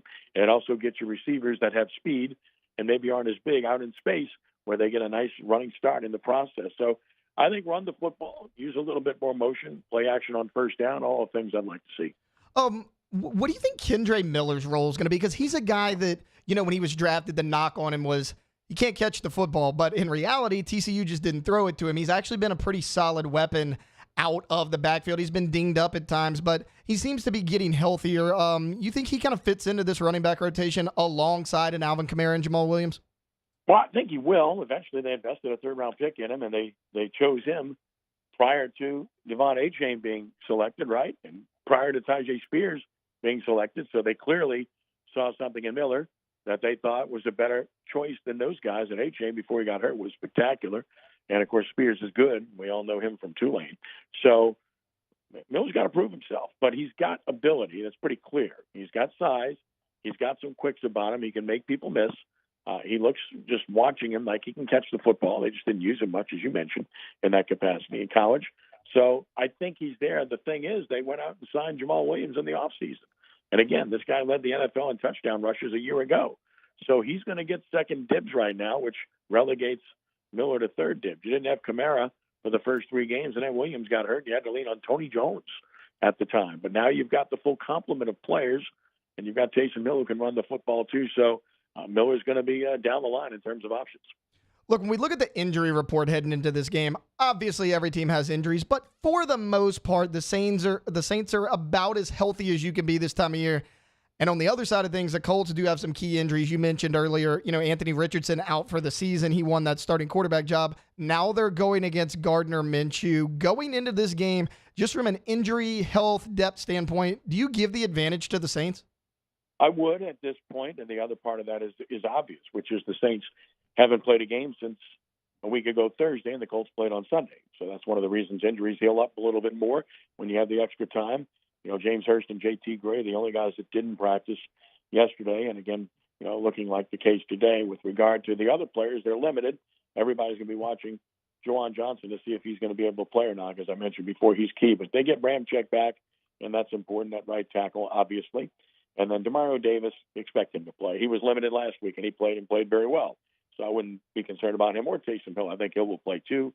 Alontae Taylor's a concern. You need him. He's a good corner, and he's been limited with a hip this week, but you certainly want to make sure you have him out there. And your 2 safeties have both been limited this week too. They still have an extensive injury list. It's just that really only 2 of them look like they're definitively out, whereas the Colts, coming off of the shorter week, are looking at 4 players that are likely not going to play. So, yes, I would definitely give the Saints an advantage in that regard. Do you think the Saints win this game? Well, at this point, it's hard to pick for them or against them, and that's not a cop-out. But, I mean, with what you've seen, it's like every game they play, it's a 1 or 2 or 3-point spread. I mean, that's pretty much where they are, which is the definition of being in the middle or mediocre. And I think that's who they are. Let me put it this way. If they don't win this game, they're in trouble, because then you're 2 games under 500.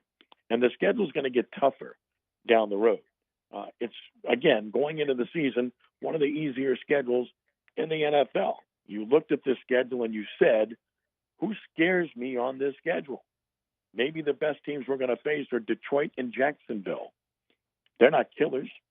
Minnesota looked good last week. You got to go there soon. But you've got the Colts, and then you've got the Bears at home. If you win this game, you're 500, and you got the Bears coming to New Orleans, and you'll clearly be favored in that game, which, of course, would put you at 5-4 going to Minnesota before you get to the bye. Look, if they can get to that bye week at least 5-5, I think they'll be okay. If they get to that bye week below 500, they're in trouble, because it gets tougher on the back end of the schedule. Although I will say, again, who scares you on that schedule? Detroit's good, but not great. Carolina, Atlanta twice, the Giants, the Rams, the Buccaneers. Again, we're not talking about any of the top 5 teams in the NFL, unless you think you might want to put Detroit in that category. They're not playing Kansas City. They're not playing Philadelphia. They're not playing San Francisco. They're not playing Buffalo. You can name all the really good teams, and none of those teams are on their schedule. But then again, that's why I thought they'd win 10 before the year. Right now, I'm not looking too smart with that prediction. Okay, speaking of predictions, I'm not asking for a win-loss total, but in terms of making the playoffs, winning the division, missing it all together, what is your outlook right now based on what you've seen so far as what the Saints will do to finish the season? Well, I think you got to win 9. I mean, if you win 9, you've got a reasonable to good chance to win this division because it just isn't very good. Right now, a game over 500 is the division lead. Well, 9-8 is a game over 500. You've got 2 games with the Falcons. You've got another game with Tampa, and you've got another game with Carolina. The Tampa game's a road game. Carolina game's a home game, and you got the 2 road games with the Falcons. And right now, the Saints and Falcons look like, kind of the same team. Atlanta looks fairly solid other than at quarterback with Desmond Ridder. The Saints look good on defense, and their offense just hasn't played well enough, but neither has Atlanta. So, again, somebody's going to step up in the second half of the season. Someone is going to improve on the offensive side of the ball because, as I said before, everyone in this division has struggled offensively. The Saints are the highest scoring team in the division. They're not that good on offense. So, again, someone has to emerge. But then again, we saw what happened last year with Tampa Bay walking away with the division and getting a home game with a losing record. So it wouldn't shock me that 9 wins the division this year. 8-9, could it win the division again? Who knows? But I think 9 would be the optimum number. Ken, I have kept you way longer than I should have. I know you're a busy man. Thank you for joining me. That's Ken Trahan for Crescent City Sports. Thanks for stopping by. It's my pleasure. Thanks for having me. Absolutely. Once again, that was Ken Trahan, CrescentCitySports.com, General Manager, Saints Football Hall of Fame. You name it, he does it in the city of New Orleans. Covers a bunch of high school football. Busy guy this time of year. All right, want to take a timeout. When we come back, we're going to continue the pro football conversation, but we're going to look at it more of a national perspective. We're going to preview some of the top NFL games for this weekend. That's all coming up on the other side of this break here on the Hunt Palmer Show, 104.5 ESPN Baton Rouge. The Hunt Palmer Show. One Bath and Closets, onebathandclosets.com is the website. They have financing available at One Bath and Closets. If you're looking at things and you go, man, I would love a new tub to shower. I would love a new bathroom renovation. I would love a brand new closet customized to what I need. Just don't know about paying for that right now up front. Well, they've got financing options. You just got to get that free consultation and ask David Duvall what he and One Bath and Closets can do for you. Go to the website, onebathandclosets.com. Click up top at that free testimonial. You'll get testimonials and their great work. The consultation is free, not the testimonial. If you get that consultation, David Duvall and his team will come in. They'll tell you what they can do for you. They'll tell you when they can have it finished by. And I can promise you this, they won't cut any corners. They're going to do it right the first time and leave the competition behind. Christmas is coming up. The holidays are coming up. You're looking for a gift. How about a brand new bathroom? David Duvall and his team would love to help you with that. So head over to the website. It's onebathandclosets.com. In times of need, get a full list of phone numbers, websites, and other important emergency information on the Demco Stormwatch page at 1045ESPN.com. There it is, the extra mile, on the border of expected and extraordinary, for those willing to go further, like vans customized for work or play, with safety and tech to keep you connected. Supported by a 5-star sales, service, and finance team. And backed by the 1-star you know. So go the extra mile. It's never crowded because so few have what it takes to go there. Mercedes-Benz Vans. I've been doing business with Luba for 25 years. They're dependable, trustworthy. It's just the attention to detail with our clients. Our folks have years and years of experience. They're highly trained professionals, but many companies have that asset. What I'd like to think makes Luba a bit different is that we use those talents in a way that truly is dedicated to serving the needs of the folks who depend on us.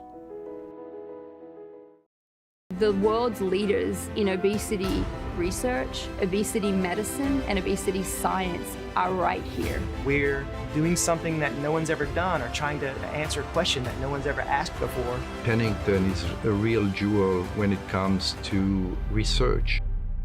We are finding the solutions to the world's worst chronic disease, which is obesity.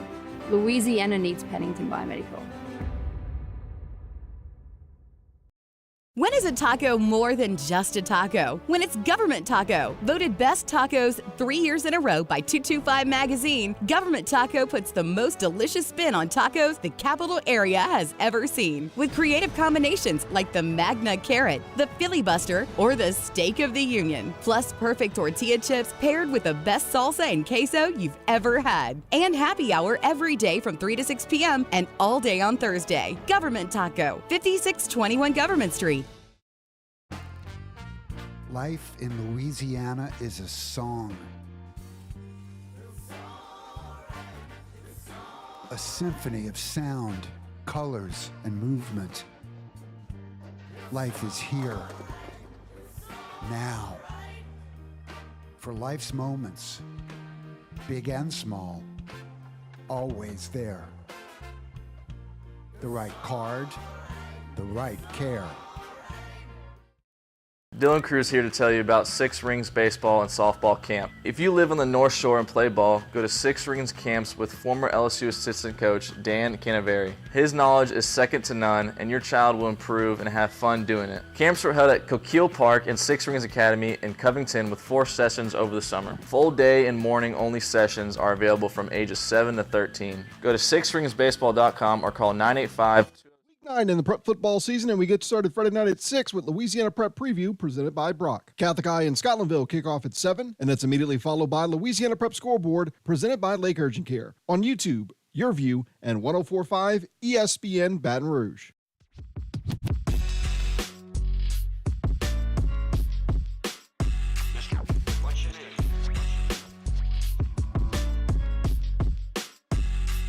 This is the Hunt Palmer Show, brought to you by Corks, Cajun Fried Fish and Shrimp.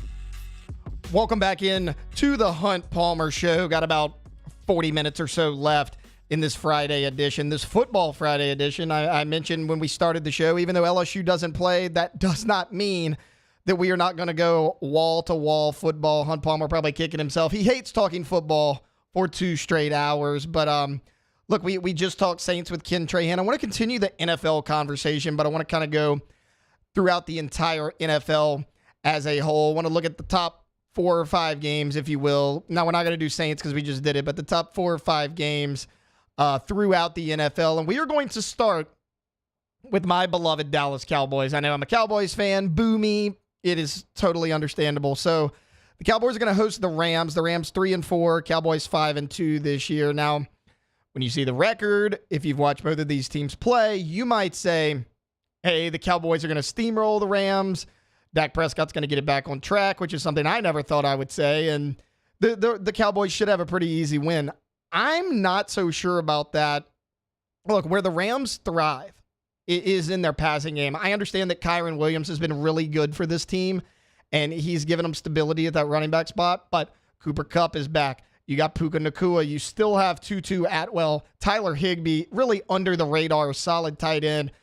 Where's the Cowboys defense struggled the most this year? It's been in that passing game, that short to intermediate passing game. Ever since Trayvon Diggs was lost for the season because of injury, they've managed. They got Stephon Gilmore on one side, who was a great offseason pickup, and then you still have Deron Bland on the other side. But look, I think there's a chance that Matthew Stafford has some success against this Cowboys defense. He's a veteran guy. He knows how to get the ball out quick. I mean, I know he's going to have Micah Parsons and DeMarcus Lawrence coming at him, but he has the ability to get the ball to his playmakers. We know the kind of connection that he and Cooper Kupp have together. And then Puka Nacua, probably the surprise of the NFL season so far. I'm going to actually go to Casey and Beck before I make my pick. Casey, Jacob, who do you guys like in this game? I'm of the opinion that the Cowboys are going to have an easy win here. Although I look back at their schedule and they did lose to the Cardinals 28-16, but I still think the Cowboys get relatively easy win over them. But I think it's going to be the Cowboys. I think also the reason that I'm saying I think it's going to be a close game, but I think the Rams, they cut Brett Maher, so they bring in a new kicker. I think this game is close. I think maybe the Rams miss a field goal or two, and then the Cowboys walk away with a 3 or 6 point win. All right, well, in a shocker to no one, look, I was just hyping up the Rams. I am also going to go with the Dallas Cowboys. However, I think this is going to be a close hard-fought game. I still have a lot of respect for Matthew Stafford. I still think he's a good quarterback. I know that, that team had so many injuries last year. He played hurt, may not have had his best season. Everybody's like, oh, well, Matthew Stafford's washed. The guy just won the Super Bowl 2 years ago with most of this offensive roster still intact, and you honestly add Tutu Atwell and Puka Nacua to that. They've been really good this year. I mentioned you got Kupp coming back, but I don't think the Dallas offense has reached its peak yet. Now, they can't run the ball, which I knew that was going to be an issue coming into the season. Your offensive line's been a little shaky, and then you got Tony Pollard, who is a great back. He can get to the edge. He's got the speed. He can catch the ball out of the backfield. I don't know if he can be that every down running back. You did not have a short yardage back replacement for Ezekiel Elliott, but I think the key to this game, I think Dak Prescott and CeeDee Lamb finally get on the same page. Now, we've seen flashes, but it hasn't been there consistently. They've always had a really good connection. I think that shows up this weekend. We'll move from my team to Casey Gaines's team. It's the Battle of New York. It's the New York Jets at 3-3 against the 2-5 New York Giants. Now, right at the start of this show, it was announced that Daniel Jones for the third straight week out of this football game. Tyrod Taylor's going to start. However, I'm not sure it matters. They've been pretty bad offensively overall, and I don't think it's Brian Daboll's fault. Basically, if his offense or if a defense keys in on Saquon Barkley, their offense can't do anything. Well, guess what? Every week, the defense keys in on Saquon Barkley, and the defense is the strength of this Jets team. I'm not saying Zach Wilson's playing great, but he's playing just good enough. He's limited his turnovers, and Robert Saleh, as good of a defensive coach as there is in the league. It's going to be tough sledding for the Giants, but what do you guys think? No Daniel Jones, going to Tyrod Taylor, and a struggling offense just in general against a good Jets defense. I just don't think the Giants are going to be able to score much on the Jets, so I'd say the Jets take away the win. Yeah, take the under in this game. It's 35.5. I think it's going to end up being like 14-10, something like that. The Jets, don't look now, but they won 2 in a row. They beat the Broncos. They beat the Eagles last week, which is very impressive. And the Giants are, if you think the Saints offense is bad, I think the Giants might have a case for being even worse than them. So, yeah, I'll take the Jets in a really low-scoring, ugly game.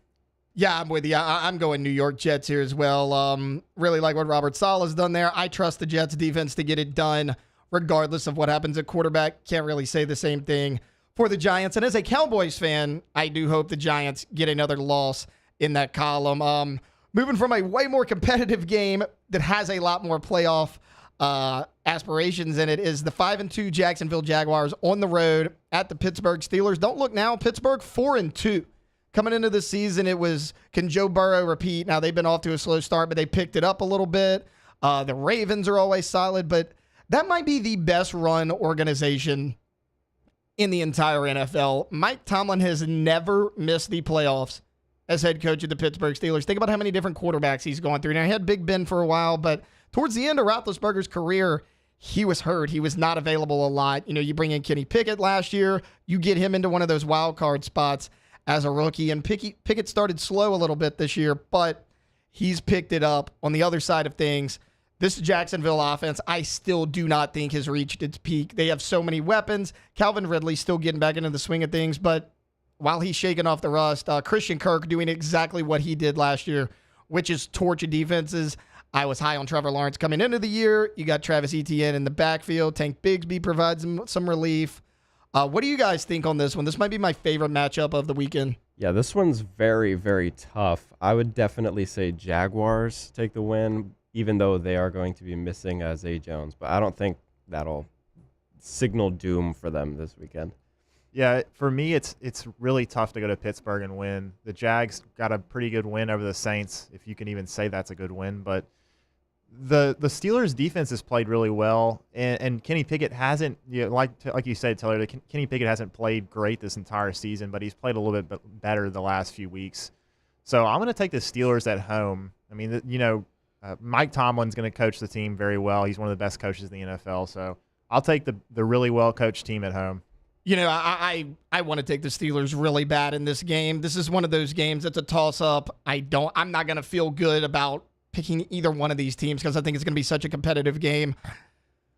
But I'm picking the Jacksonville Jaguars in this game. I just think that they're getting better week in and week out. They struggled a lot more at the beginning of the season than most people thought they would. I think Trevor Lawrence is getting more comfortable with Calvin Ridley. You still have Evan Ingram at tight end, even without Zay Jones. I think their running game is a little bit better than Pittsburgh's, and I think that might be what this game comes down to. So I'm going to pick the Jaguars in this one. What might be the most watched game of the professional football weekend, it is the 3-3 Cincinnati Bengals on the road in San Fran to take on the 5-2 49ers. Now, the Bengals started terrible this season. They literally could not have had a worse start, but they are on a little bit of a winning streak right now. They've gotten their record back to 500. They are 3-3. Joe Burrow playing a lot better. He's getting the ball to Jamar Chase. Joe Mixon, while his numbers aren't eye-popping, he's been really efficient in what they've asked him to do in that short yardage game. And then on the other side, it's weird to say that a team is 5-2 and this early in the year, this is a must-win game, but the 49ers started 5-0. They've lost their last 2 games, and it has not been confirmed yet. It has been all but confirmed. It's about 90% that Brock Purdy's not going to play in this game. I would be surprised if he did. They're going to turn to Sam Darnold. Now, while I think Darnold's talented, he turns the ball over a lot. But what do we see from Shanahan quarterbacks? They're able to play within the system. So he should be able to do that. The problem I have with this is we haven't seen him do it yet. Now, that 49ers defense can still carry this team. But what if I told you that they've taken a little bit of a step back too? Nick Bosa has 0 sacks on the NFL season so far. They still have Christian McCaffrey. It's hard to pick against Christian McCaffrey, so I'm going to go last. Guys, Bengals, 49ers, who do you like? I'm going to go Bengals. I would say if the 49ers had Brock Purdy, it's a completely different conversation, but it's still questionable whether or not he's going to play. So I'm just going to go ahead and go with Joe Burrow and the Bengals. Yeah, it seems like the 49ers are reeling. Their offense was clicking on all cylinders, and then you just go back the last 2 weeks, and they put 17 on the Browns and 17 against the Vikings. The Vikings' defense is not good. They struggled, and I guess Brock Purdy isn't healthy, so if he's not playing, Sam Darnold doesn't really inspire much confidence, even though it's at home. The 49ers are a 4-point favorite, which is pretty interesting to me in this game, but the Bengals they've figured out how to make Joe Burrow work, even though he's not healthy, so I'll take the Bengals as well. I really wanted to take the 49ers in this game because I have a rule in fantasy football, and it's that if Christian McCaffrey's on the board, you draft him. It's kind of the same thing when there's a close game. I want to go with Christian McCaffrey, but without Brock Purdy, I can't do that. I'm also going to take the Cincinnati Bengals. Not only do I think that if it has to come down to which quarterback's going to win, I have way more confidence in Joe Burrow than I do Sam Darnold, but also I trust Evan McPherson a lot more than Moody, the rookie kicker for the 49ers. Now, Moody's been solid. He's hit a couple long kicks, but he's missed a few he should probably make. I mean, we've seen Evan McPherson these past couple years be one of the best kickers in the NFL. So for both of those reasons, I am also picking the Cincinnati Bengals. All right, look, we're going to break right now. That's kind of the highlight I wanted to do of the NFL. We're going to come back. We're going to do the same thing with college football. This one is going to be a lot better because there are a bunch of big-time college football games this weekend. So that's all coming up here on the Hunt Palmer Show on 104.5 ESPN Baton Rouge. You are now listening to the Hunt Palmer Show. As we tell you every day, they're elevating and celebrating champions of Louisiana. The whole goal of this Champions of Louisiana program is to highlight great people, great businesses, great nonprofit organizations doing great things in our state. And Marucci Sports, certainly one of those. They help us in terms of tourism, with thousands coming to the Marucci World Series every single year in Baton Rouge in the late summer. They have brought talent here to work in their baseball performance labs. It's not just a company that saws a bunch of bats and ships them up to the White Sox and the Dodgers. Nope, far from it. They are a shining star in our state. That's why LWCC calls them a champion of Louisiana. If you know of a champion of Louisiana and want us to tell their story, we can do it. Go to lwcc.com/champions and nominate a champion of Louisiana, and we'll tell you about them right here on the Hunt Palmer Show. Marucci Sports is a champion of Louisiana. LWCC is Louisiana loyal. Our listeners fire off their opinions on the jimsfirearms.net hotline at 499-1045. Keep listening for your next chance to shoot us your thoughts with the jimsfirearms.net hotline on 104.5 ESPN Baton Rouge. Gulf Coast Office Products is a nationally recognized Savin office equipment dealer based right here in Louisiana. Over 100 employees strong, Gulf Coast has the boots on the ground to support all vertical markets from education, engineering, legal, and finance. With the latest in office technology from desktop to production segment units, Gulf Coast and Savin have the perfect fit for you. Call 225-756-2644. That's 756-2644 for Gulf Coast Office Products.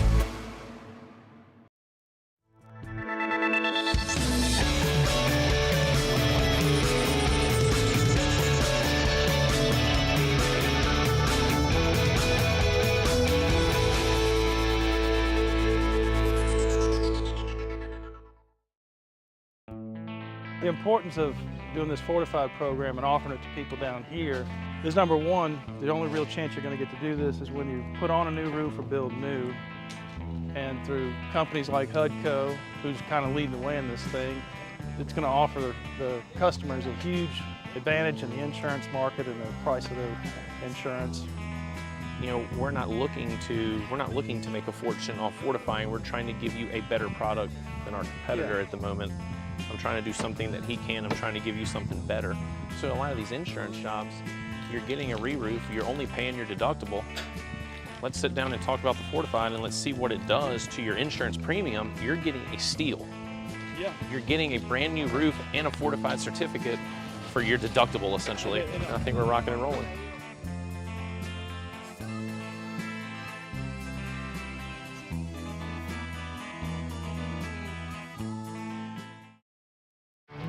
There it is, the extra mile, on the border of expected and extraordinary, for those willing to go further, like vans customized for work or play, with safety and tech to keep you connected, supported by a 5-star sales, service, and finance team, and backed by the 1-star you know.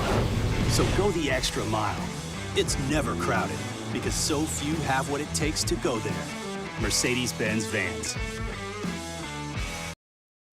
Scooncha, fall in the air. Fall is right around the corner, which means fall fishing is, which means it's time for you to take your boat to the next level with front-to-back boat service in a bunch of different ways. You want a custom stair job, you can have a ton of fun out there in the water. They can do that. What about a spot lock trolling motor? So you stay right where you need to in casting lines. Or sonar that's let you see the fish under the water before you cast. All of your maintenance needs as well. For 38 years, they've been at it and will continue to do so. The Sherman family of front-to-back boat service. At Relief Windows, we're more than windows.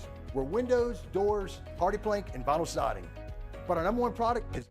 This Sunday, we bring you a trio of NFL games. We start with the noon kickoff, the Rams at Cowboys. Immediately following that, it's the Bengals and 49ers. And then our night game, the Bears and Chargers. Tune in to catch all those games here on 104.5 ESPN Baton Rouge.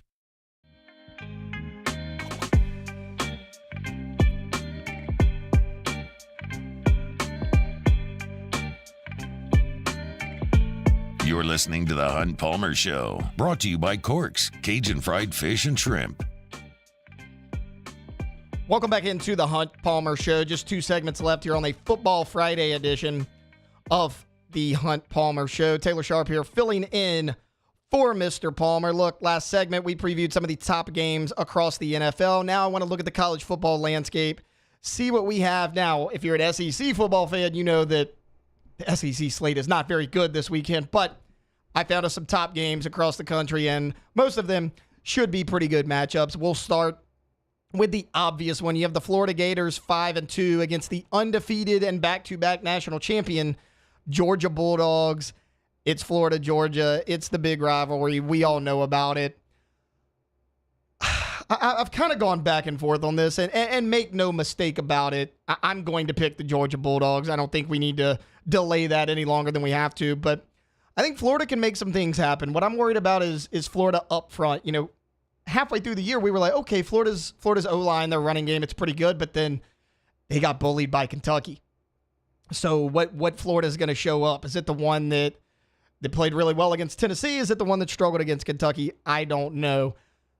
I do think Graham Mertz has been a little bit better than a lot of people want to give him credit for. Very efficient, throwing the ball, really high completion percentage. Doesn't have a lot of turnovers either.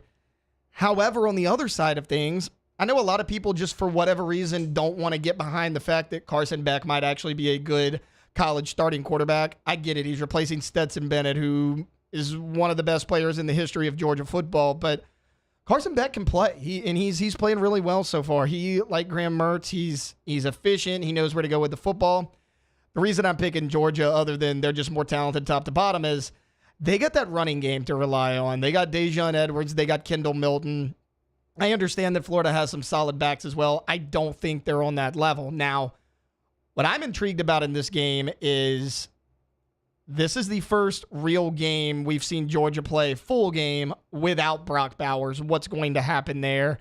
Oscar Delp may get the start. They have a couple other tight ends that they could go to. They're solid. They are not Brock Bowers, who, for my money, might be the best player in all of college football. But I think Carson Beck is comfortable with this system. He's been in this program for a long time. He's shown the ability to spread the football around a little bit. He also gets Ladd McConkey fully healthy, who's gotten back into the swing of things the last couple weeks. I think that Georgia wins this game pretty handily. Casey, Beck, is there any disagreement from you guys? I do not disagree. I think Georgia's going to win this game, and I know Florida's 5-2, but I think they're going to get an angry Georgia Bulldogs. I think it's going to be a close game, but I do think Georgia's going to pull away with the win. Yeah, I think Florida covers here. No Brock Bowers for Georgia, and you're right. Mertz has actually played pretty well. This Florida offense isn't terrible. They've played pretty well, except for that loss to Kentucky. But I like Florida. I like Florida to cover, but Georgia is just. I think they're just overall a much better team than Florida. All right, moving right along to what, in my opinion, is going to be the game of the weekend on Saturday in college football. It is the Oregon Ducks 6-1 at Utah, who, if you would have told me they are 6-1, I would have said give Kyle Whittingham the Coach of the Year trophy right now, because they've done it all without Cam Rising. Bryson Barnes, though, filled in really well in his absence. I think Oregon wins this game. I am a huge Bo Nix fan. If we would have had a little bit more time in the Heisman segment, I would have told you that I think he needs some more Heisman Trophy consideration. Look, I get that he lost to Washington. It wasn't really his fault, though. Bo Nix had 2 incompletions in the second half of the Washington game. He let them down the field. He took them from 11 points down to actually giving them a 4-point lead. Now, Penix had a little bit of last-second magic. He got him a touchdown, but Bo Nix answered that call as well. He took him down. He got him in position to tie the game with a field goal. The Oregon kicker missed the kick. And I get it. Penix had 4 touchdowns, but Penix threw an interception, should have thrown another one, and an Oregon player dropped. If you go back and look at the numbers, Bo Nix probably outplayed Michael Penix in that game. He had 75% completion percentage to just 58 for Penix. He threw for more yards. He had 2 touchdown passes, and he had no turnovers to Penix. So, again, if Bo Nix wants to be in that Heisman conversation, he has to have some Heisman moments. He's going to have a chance. They got USC left. They got Oregon State left. They have Utah this Saturday. If he can win all of those games, he'll be right in the thick of things. I think the Oregon Ducks win this football game. What say you guys? Based purely on the Oregon-Washington game, I know Oregon lost that game, but I was incredibly impressed at just their performance during the game, and I'd say Oregon Ducks win it. Yeah, I think I'm going to go with Oregon here as well. But, man, you got to be impressed by Utah, the way they've, without having Cam Rising. The offense has started to play better the last few weeks. Albeit one of the games was against Cal. But Bo Nix, I don't think Utah's a good defense. I just don't think they can slow down Oregon's defense enough. I don't think they're going to be able to keep up with Oregon's offense. So I think it's going to be a relatively high-scoring game, but I think Oregon probably wins it by about 10 or 14 points. Yeah, look, the thing I tell people about Bo Nix when I'm like, he needs to be in the Heisman conversation a little bit more, he's like second in the country right now in all of Power 5 in terms of completion percentage, and they're like, yeah, but he doesn't have the raw numbers. It's because Oregon's running game is so good, and it's not even Nix like it was in years past. It's Bucky Irvin. It's Jordan James. If you slow down Bo Nix, that's great. Can you stop Nix, Irving, and James? I don't know. Utah has a really, really good defense. If anybody can do it, it's them. I don't know if they can score quite enough to keep up with Oregon. Want to move right along to the SEC real quick. Tennessee, who is 5-2, playing Casey Gaines' Kentucky Wildcats, who are also 5-2. This is the game that I probably went back and forth on the most heading into this segment. I looked at it a lot last night. I initially wanted to pick Tennessee, but for any of you that listen to me on the morning show off the bench, you know that I am a big, big doubter of Joe Milton. And while I think Devin Leary is very overrated, I think I'm going to pick the Kentucky Wildcats in this game. One, I trust Mark Stoops more than I do Josh Heupel. And then we just talked about it with Florida. Look at their common opponents. Florida did whatever they wanted to that Tennessee defense, but then Kentucky comes in and bullies them. I don't see why this game will be any different. Ray Davis has been playing really well, and Tennessee at times has struggled to stop the run. I could see this one going either way, but flip of the coin, I'm going to go the Kentucky Wildcats. What say you guys? I'm going to have to pick against my Kentucky Wildcats. for this Casey, one. what kind of fan are you? No, I'm kidding. I pick against the Cowboys all the time, man. I just don't see Kentucky being able to put up much of a fight against Tennessee at all. I mean, Alabama, Tennessee, yeah, I know Alabama won by 14. I just don't think Kentucky would even get close to touching Bama, and Tennessee was able to, at least a little bit. I'm just going to pick Tennessee for this game. Yeah, I think I'm going to go Tennessee as well. Gang it up. No, Yeah, well, like if Tennessee, all they have to do really, they just need to stop Ray Davis. Like Kentucky, everything runs through him. If they can't run the ball, I don't trust Devin Leary either. I don't think he's particularly that good. It's going to be a pretty good environment, I think, in Lexington. The team is still relatively pretty well put together, and I think Stoops is a good coach, but Tennessee runs the ball so well, and their defense is playing a little bit better. They gave everything Alabama wanted in that first half. They couldn't hold on. But I like Tennessee. All right, last one. I'm just going to run through this one real quick. 7-0 Oklahoma at 5-2 Kansas. I understand Kansas has played well this season. It's the second year in a row that they've kind of captured the hearts of many who has followed that Kansas story and how bad their football program was. Lance Leipold has really turned around that program. Problem I have, they suffered an ugly loss to Oklahoma State last week, and then the one really good football team, if you will, that they played was Texas. It was a little close in the first half, but Texas ran away with that game. They established the run. They won that game 40-14. You saw Oklahoma and Texas do absolute battle in that Red River rivalry. I kind of see something similar. I think Kansas can keep it close early. Oklahoma runs away with it. Kansas is going to be without Jalen Daniels, so Jason Bean's going to get the start. And Bean's played a lot of college football. He's no slouch either, but without your best player playing the Oklahoma Sooners with Dylan Gabriel, who also is right there in the mix of the Heisman as well if he puts up some big-time performances, I think the Oklahoma Sooners win this game, and I actually think they cover the 9-point spread. All right, look, we're going to take a quick timeout, come back with one final segment. It is a Friday edition of Take It or Leave It. That's coming up next here on the Hunt Palmer Show, 104.5 ESPN Baton Rouge. The Hunt Palmer Show. Jump into the NBA action with FanDuel. It's America's #1 sports book. Right now, new customers can bet $5 and get $200 in bonus bets guaranteed. Plus, all customers get 3 months of NBA League Pass.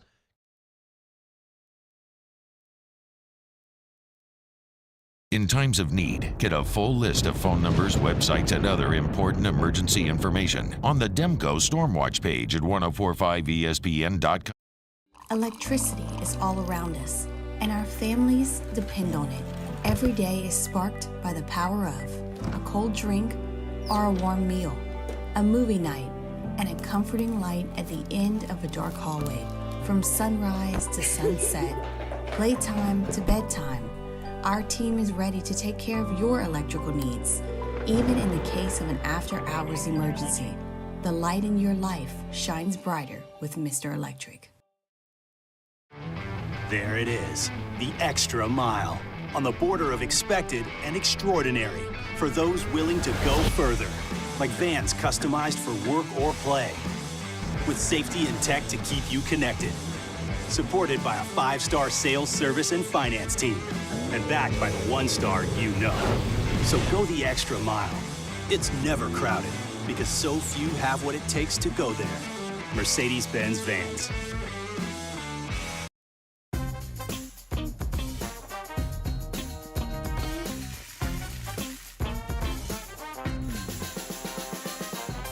The best kept secret in town is out. Discover Tallulah at the Renaissance Hotel on Bluebonnet. The world's leaders in obesity research, obesity medicine, and obesity science are right here. We're doing something that no one's ever done or trying to answer a question that no one's ever asked before. Pennington is a real jewel when it comes to research. We are finding the solutions to the world's worst chronic disease, which is obesity.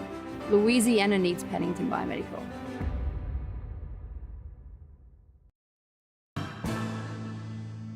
His name was King. He had a horse along the countryside. I saw him ride One day they found him. BRAC teamed up to reimagine your parks, and you imagined big. With your help, we went to work, creating 12 beautiful community parks across the parish. A family-sized water park, miles and miles of trails, and parks just for your dogs. There are more places to splash, to explore, to run wild, and even soar. You imagined, we delivered. Gold. BRAC, your #1 park system in the nation. Life in Louisiana is like a run-on sentence.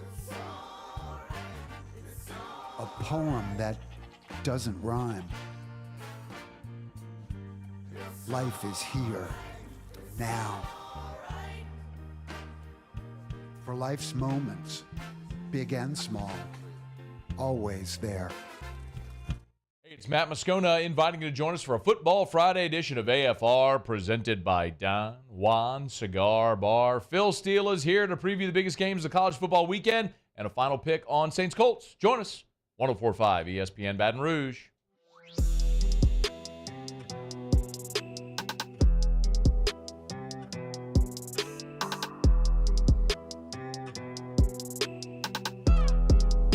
This is the Hunt Palmer Show, brought to you by Corks, Cajun Fried Fish and Shrimp.